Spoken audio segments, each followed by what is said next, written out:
Welcome to you Multicultural channel. I'm Jhocelin Gilbert, and today at the Newcomer Network, we are going to be speaking with a very special guest. Her name is Suzanne Carrière, and you know what? I'm going to let her introduce herself. Hi, Suzanne. Hi, how are you? Very good. So excited to have you here. I'm excited to be here too. Always lovely to chat with you. Yeah. Yes, it is. We have fun. Yeah. I would like you to introduce yourself with our community to learn more about what you do. Sure. Yeah. So my name's Suzanne Carrière, and I'm a citizenship judge based here in Winnipeg. I have been for about 7.5 years now. So as part of my work as a citizenship judge, there's three main things that we do. So one of them is that we're decision makers. So I do review some applications for citizenship, and I make decisions about whether they'll be approved or refused. We do some promotional work in the community as well, talking to people about what it means to be a Canadian citizen, what are the rights and responsibilities attached with all that. And then the biggest part of our job, the one that people are most familiar with, is that we preside citizenship ceremonies. And those are the moments when people become Canadian citizens. So in 7.5 years, I've presided over 2,200 citizenship ceremonies. And of course, there are multiple people becoming citizens each time. So I've now personally welcomed over 175,000 new Canadian citizens. So that's the work that I do. It's a job I absolutely love for a million different reasons that I'm sure we're going to get into today. Aside from that, I was a lawyer practicing. I practiced corporate law, Indigenous law, a few different things for about 14, 15 years before I became a citizenship judge. And yeah, I'm a wife, I'm a mother, I've got 3 teenage kids. Yeah, I'm super happy to be here. You wrote a chapter of a book. I did. Without Limits. Yes, yeah. So you and I participated together in this book, Women Without Limits. So yeah, I guess we're published co-authors now. Published authors. I always say like, I'm a published author, and I'm like, well, at least a co-author. But yeah. Wow, that's amazing. You are in many people's important events on their lives. Yeah, it's one of the reasons I love the job so much. Like, it's just an honor and a privilege for me to be part of that special moment in people's lives. Because you're right. Well, and you would know better than me. You've been through the process. I haven't. I was born here in Canada. But for a lot of people, it is. Yeah, it is one of the most important days of their lives. And I just get to be a part of it. So I feel super, super lucky about that. And we just see the tip of the iceberg of what you do, and you mentioned you do so many things. Can you give some more hints of all those things you do, because I thought you were just doing that? Yeah. So we do, like I said, we do review files, applications for citizenship. So we're looking at, specifically us as judges, what we're looking at is whether people meet the physical presence requirement or not. So as you know, people, you don't automatically become a Canadian citizen when you arrive here. You have to apply for it, and you had to have, at the time that you apply, 3 years of physical presence in Canada within the 5 years since the date you applied. So we look at that. You know, we're counting, like we're assessing when people have left Canada, when they've come back, and then we add up all the days that they were here to make sure that they meet that requirement. So that is one aspect of the job. So I've written probably about 200 to 300 decisions in the 7.5 years that I've been here, mostly on that issue, sometimes some credibility issues as well. I've written in English, I've written in French. So that's for sure a big part of the job as well. And then the other one that I mentioned was promotional works. Yeah, so yeah, we go into schools sometimes to talk to students about what it means to be a Canadian citizen. We might go to work with settlement groups to talk to some of their clients that might be there taking English classes, or might be there preparing to apply for citizenship one day. Yeah, so I meet with them, and I do a presentation about whenever I present to newcomers, it's kind of a 2-part thing. I first talk about citizenship generally, the rights and responsibilities.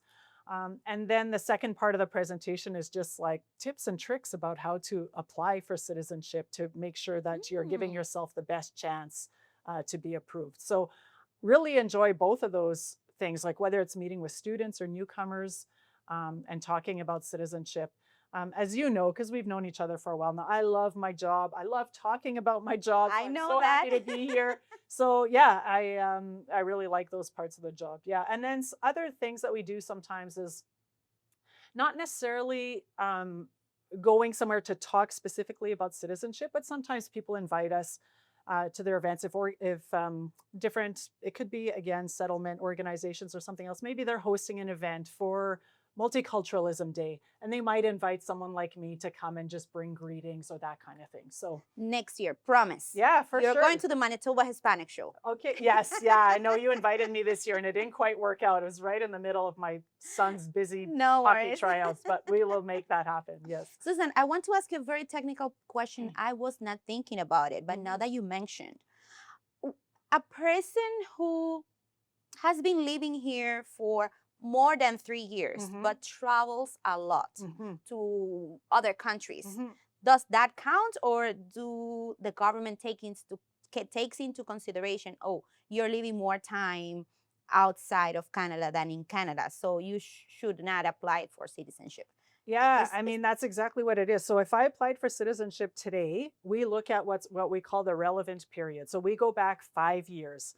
And in those 5 years, the person is supposed to declare every time they've left Canada. So the days that you're not in Canada don't count. Yeah, I remember that. Yeah, and the days that you're here count. So those days that you're in Canada have to add up. It doesn't say 3 years in the legislation. It actually says 1,095 days, yeah, which is the equivalent of 3 years.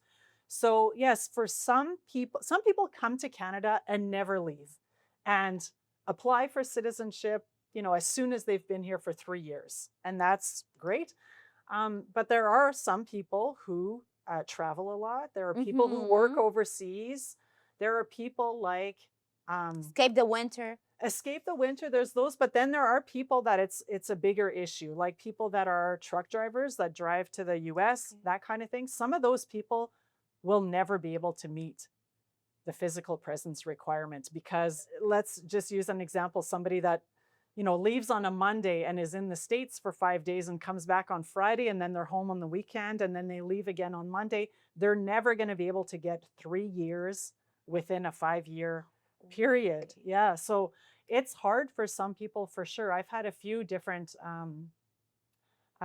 examples over the last few, since I've started in this role. So truck drivers is a big one. Those are very hard cases. And the other thing that makes it difficult is you have to declare all of your trips in that 5-year period. So imagine having to declare if you traveled weekly for 5 years to the US for your work. Imagine how difficult it would be to remember all the dates and to plug everything in. So those ones are really tough. There's also, I've had people who work overseas for Red Cross kind of thing. It's humanitarian work, but it still doesn't count if you're outside of Canada. There are some limited exceptions, but they're very, very limited.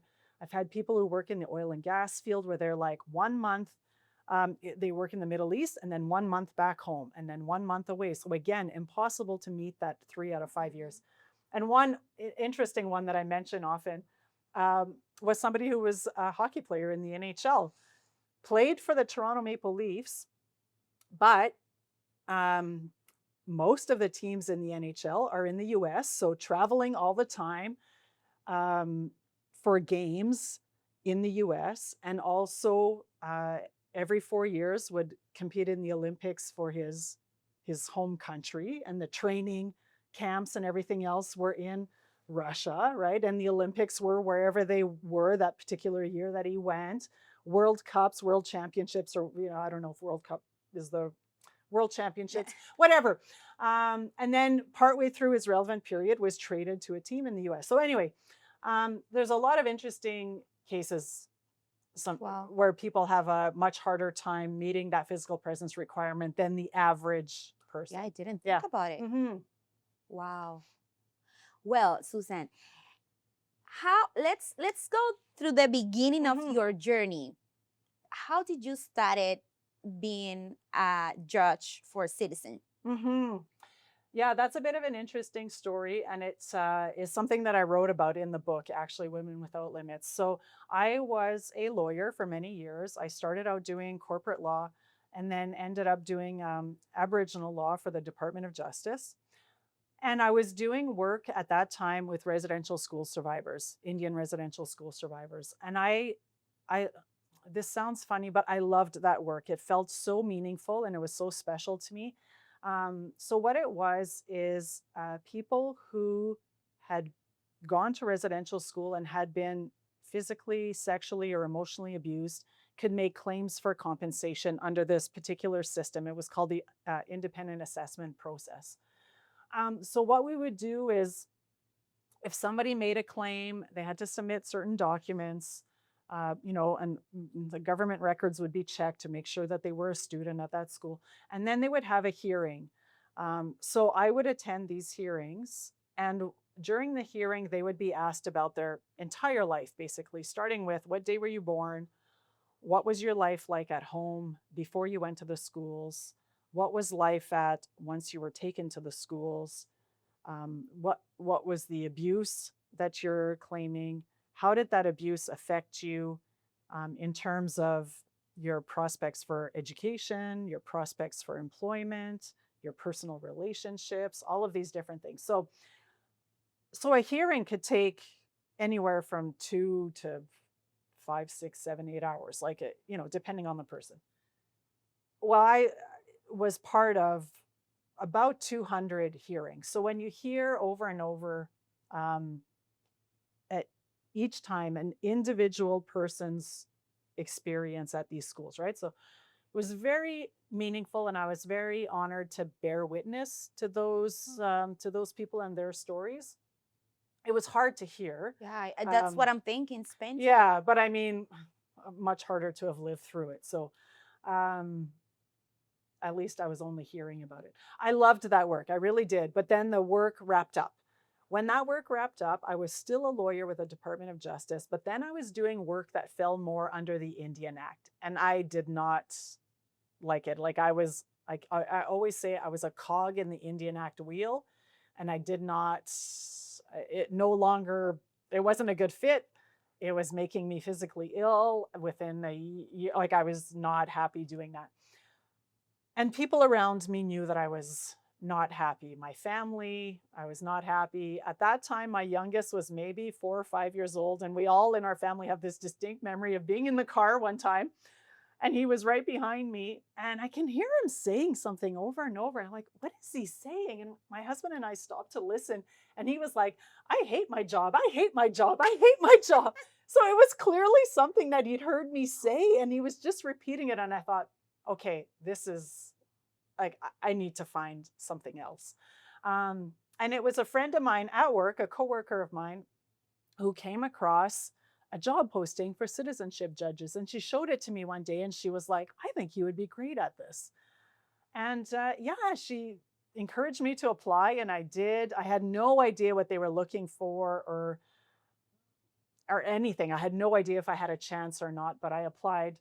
And obviously I was appointed, and here I am. And it was like a switch flipped the second I started in my role. I just You loved your job. You loved your yeah, job. Yeah, you loved exactly, your job. exactly. And I tell people, it's funny you say that, because I tell people all the time, I love my job. I love talking about my job. I have the best job in the world. I also tell people I would do this job for free, but I don't want anyone to know that, because I actually need I need a paycheck every 2 weeks, but I love it that much. So yeah, that's how I started in the role. And at the time that I applied for it, I really didn't know what the job was about. The only thing I knew is that I had been kind of to one citizenship ceremony one time by accident. So that's all that I knew. And what I mean is, my family and I, we have a cabin in Riding Mountain National Park. And every year on Canada Day, there's all kinds of programming and festivities, just like there is in many other places. And I remember that particular year, so this would have been 2016 maybe. My kids were young, and one of the entertainers on the day was Al Simmons, the children's entertainer. I don't know if you're familiar with him or not. So we knew that he was going to be on the stage at 12, let's say at noon. I can't remember the exact details. So we went early so that we can find a spot on the grass and lay out our blanket and get ready to hear Al Simmons. But what was on the stage before Al Simmons, well, we didn't know. When we sat down, we were like, what is happening right now? Well, it quickly became apparent that it was something to do with citizenship. Within 10 or 15 minutes, I was bawling. I was so happy for these people, even though I knew nobody there and I didn't really know what it was. But yeah, so I saw like half of a citizenship ceremony and it had moved me so much. So that was the only thing I knew about it at the time that I applied. But now, of course, I've seen many, many, many citizenship And how was your ceremonies first since one then? My first one was very nerve-wracking. I remember it was because I got appointed. I started in mid-June 2018.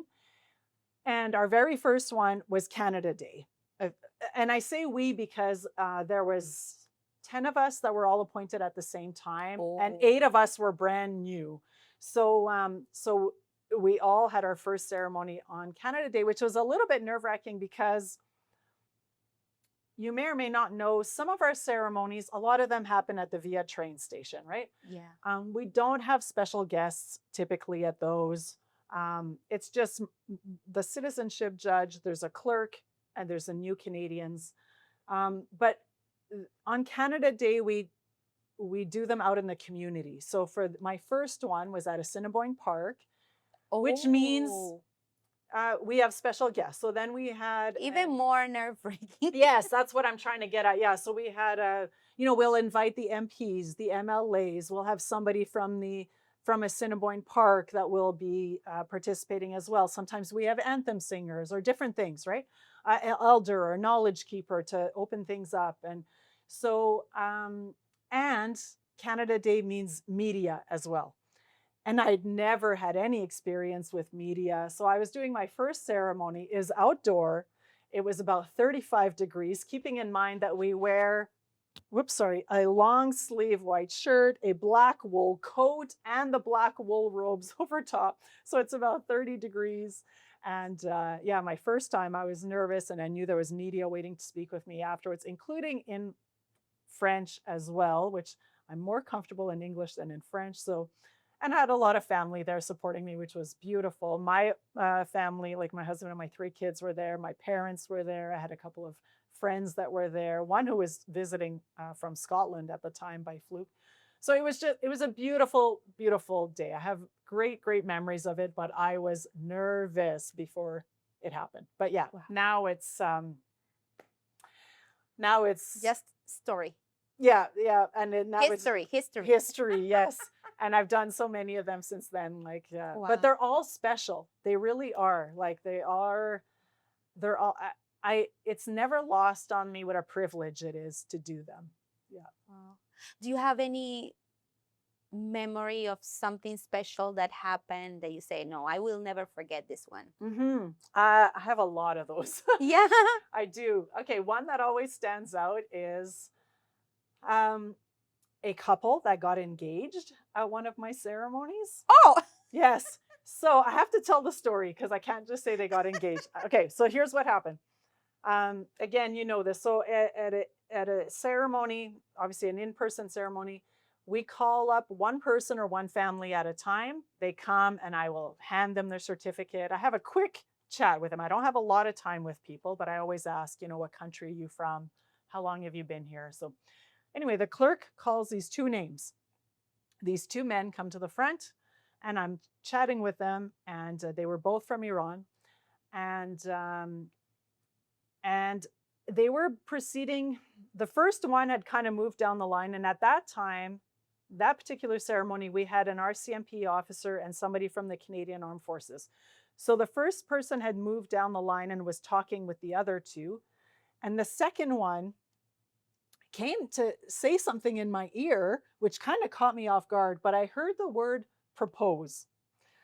And I looked at him and I said, and we're whispering because his partner is right beside him. I said, are you telling me that you want to propose to him during the ceremony? And he said, yes, can you make that happen? And I said, oh yes, I can make that happen. So they continued on. We called up everyone else to get their certificates. And then what I did was I called that person up. I called him up and I just said that he wanted to share with others about what this day meant to him, what becoming a Canadian citizen means to him. So I invited him up to the front of the room so he could share with everyone. And once he started, he said, "Oh, well, I'm actually a little bit nervous, so I'd like my partner to come join me for moral support." So then he came up, and then he said, the first one said, "Okay, well, that's not really why I called you here. I called you up here because I have a question I want to ask you." And then he kind of reached in and got down on one knee. Well, the whole crowd went crazy. And then, they kissed. And then I was like, "But what did he say? Did he say yes?" And he was like, "Yes," he said yes. And everyone cheered. So it was That was so creative. beautiful. It was beautiful because the reason they came to Canada was because their relationship was not acceptable in Iran. And so they came here because of their love. So for them, it felt, or for the man who proposed, it felt fitting to propose at the ceremony where they were becoming citizens of the country that accepted them. Wow. Like, it's just so, oh, it was so lovely. It was so lovely. So that I will never, ever, ever forget. Another one that I'll never forget was, again, a Canada Day ceremony, but it was 2.5 years ago, I think.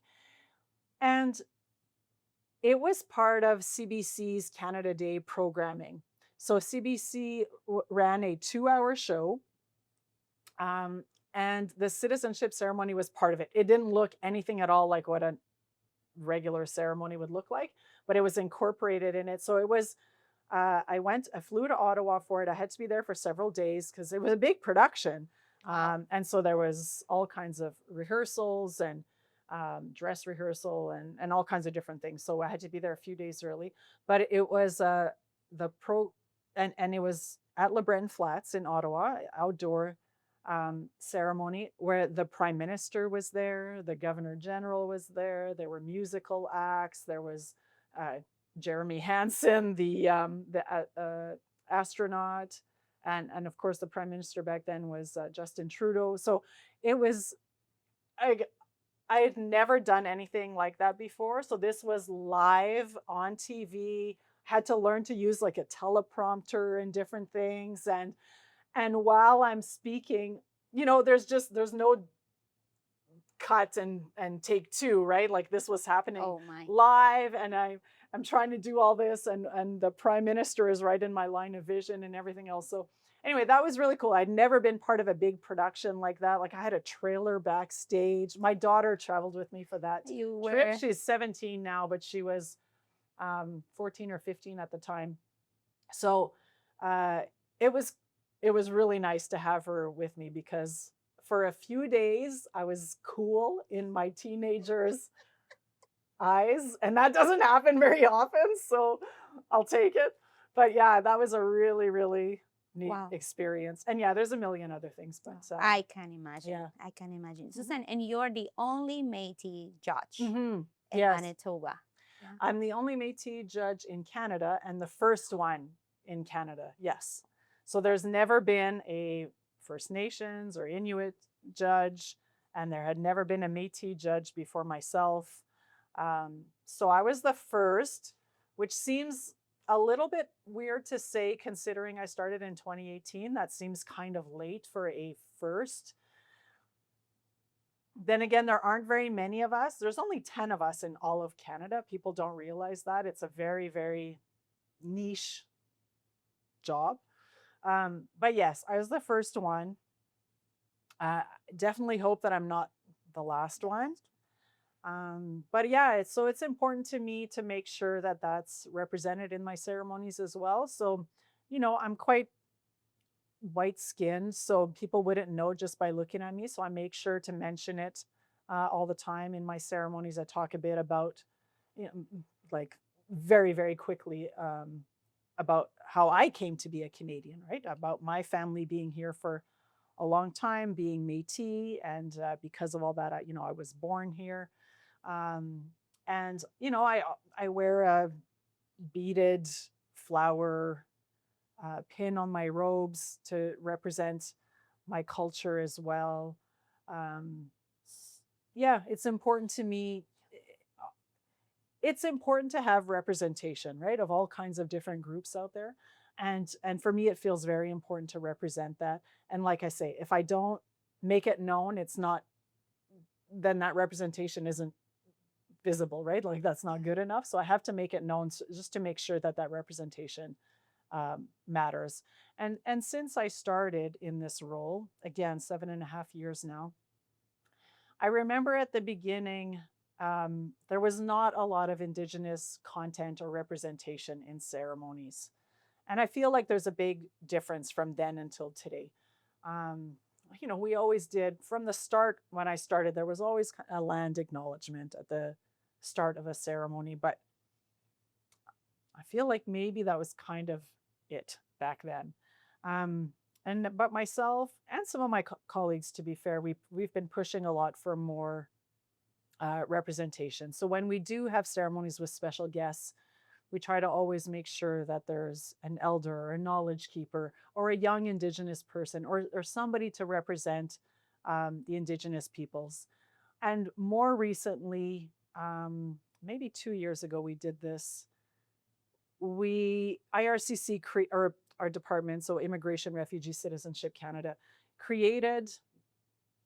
they didn't create, they hired an Indigenous company to produce a video called Welcome, There Is Room, that is now played at all citizenship ceremonies because the vast majority of them don't have any special guests, including elders or knowledge keepers. So we wanted to make sure that there was something included in all ceremonies, whether there was an Indigenous representative there or not.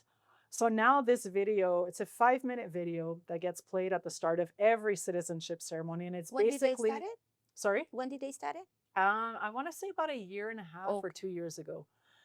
And so it's Indigenous people welcoming the newcomers to these lands. Yeah, it's beautiful. So now that's shown in every ceremony.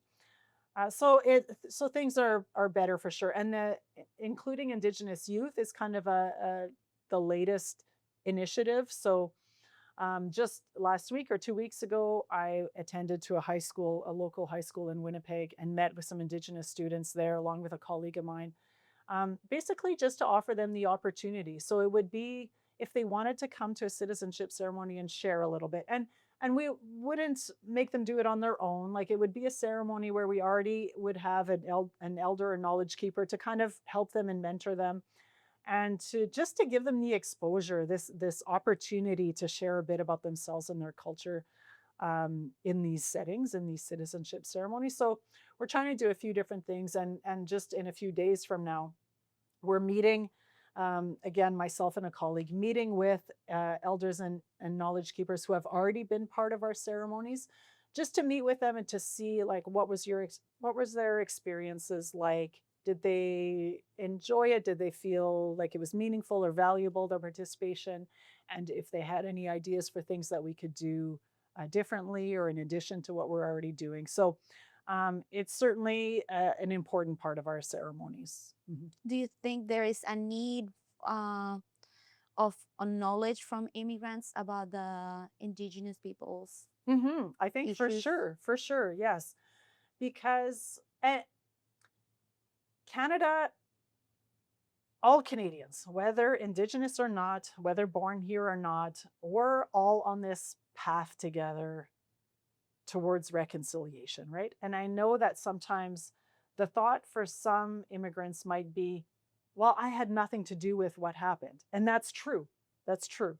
Canada has this complicated history with Indigenous peoples, and newcomers were not here for that complicated history, although things are still complicated now. And I quote always Murray Sinclair in my, the late Honorable Murray Sinclair, in my citizenship ceremonies. There's a quote that I use of his, which is, reconciliation turns on a very simple concept, which is, I want to be your friend and I want you to be mine. I love that quote, and I use that in my ceremonies for a lot of different reasons.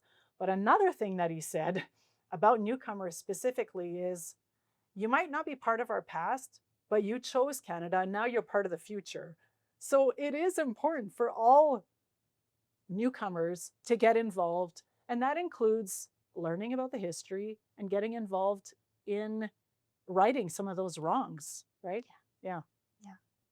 Yeah, totally agree with you. Suzanne, any advice for our audience, newcomers, immigrants, those who are already citizens, those who would like to become a citizen in the future?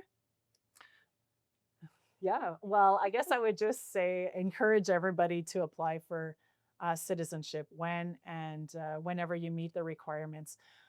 Citizenship, the ceremony itself and becoming a Canadian citizen is more than just a formality. And I think you'll agree with me on this, but it's really about a sense of all being part of the same team. It's about a sense of belonging and a sense of really feeling included.